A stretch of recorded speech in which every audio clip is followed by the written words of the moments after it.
रायगड सम्राट अल्पावधीत लोकप्रिय ठरलेले रायगड सम्राट रयतेच्या सेवेसाठी सदैव पुढे. रायगड सम्राट राजकीय, सामाजिक, शैक्षणिक, शेतीविषयक अचूक बातम्यांसाठी रायगड सम्राट न्यूजला सबस्क्राईब करा. लाईनवाडी मारुती मंदिरच्या पाठीमागे राहते. आमच्यावर हे असे दबाव टाकतात ना ट्रस्टवाले, ते आमची 54 घरपट्टी आम्ही भरतो आजपर्यंत आणि यांची ट्रस्ट झालेली आहे 76. ते आम्ही बिल्डरला देत नाही म्हणून ते आमच्यावर खोटे आरोप करून काही ना काही बदनाम करण्याचे प्रयत्न चालू आहे त्यांचे. त्यासाठी ते बोलतात आम्ही कागदपत्र हे केलेलं नाही आहे, आम्ही कागदपत्र सर्व महानगरपालिकेला दिलेली आहे. तरी हे बोलतात तुम्ही पेपर अजून दिलेले नाही आहे. आजपर्यंत आम्ही सर्व जेवढ्या नोटिसी आलेल्या आहेत तेवढ्या नोटिसांचं उत्तर दिलेलं आहे. तरी हे खोटे आरोप आमच्यावर चाललेले आहेत आणि काही ना काही बदनाम करण्याचे प्रयत्न यांचे पण चाललेले आहेत. ते बोलतात आम्हाला का तुम्ही परवानगी घेतलेली नाही आहे. ही माझ्याकडे नोटीस आहे, परवानगी हे घेतलेली महानगरपालिकेला. हे बघा, ही नोटीस आहेत.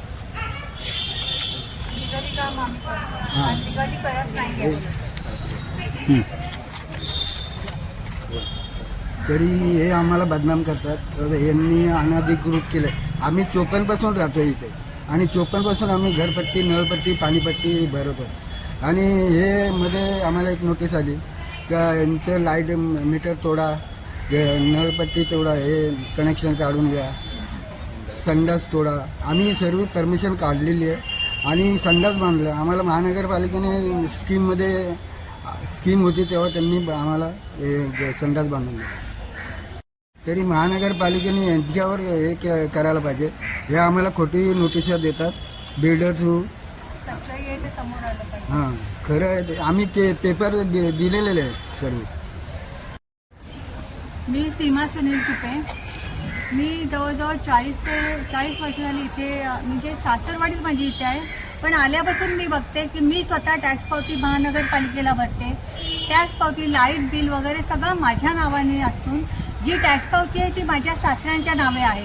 मग ह्यांचा कसं अधिकार कसा हाच मला काही कळत नाही. पूर्वी या लोकांनी खूप त्रास दिला आहे मला अत्यंत. म्हणजे माझं कोण नाही. माझी मुलगी 1 वर्षाची असताना मी इथे तिला कशी वाढवली हे मला माहिती. यांनी कंप्लेंट करू, यांची लोक मारायला यायची, धावत मारायला यायची. एवढे पोलीस स्टेशन वगैरे सगळे त्यांच्या बाजूने.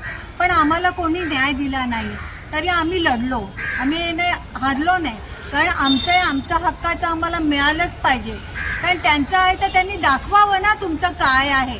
सगळं तुम्ही आमचे मग तुमचे पेपर का नाही दिसत आहे.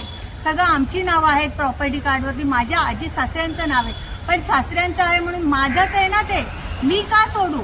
इथे 100 वर्षापासून लोक राहतात आहे, त्यांचं काहीच नाही का. मग जे कायद्याने सुरू आहे की हे ज्याचं आहे त्याला मिळेल. हां, मग आम्हाला का नाही मिळू शकत आहे.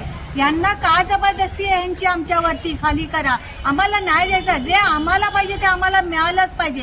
कारण मी तिथे मेहनतीने करते.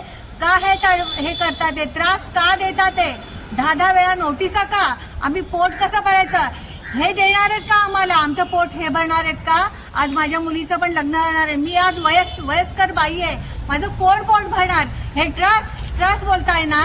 ट्रस्टीने मदत करायची असते, एवढा त्रास द्यायचा असतो दुसऱ्याला. अरे किती हाय घेतात ही लोक. जर त्यांचं आहे तर त्यांनी स्पष्टपणे दाखवा का तुमचं काय आहे ते, मग आम्ही मान्य करू.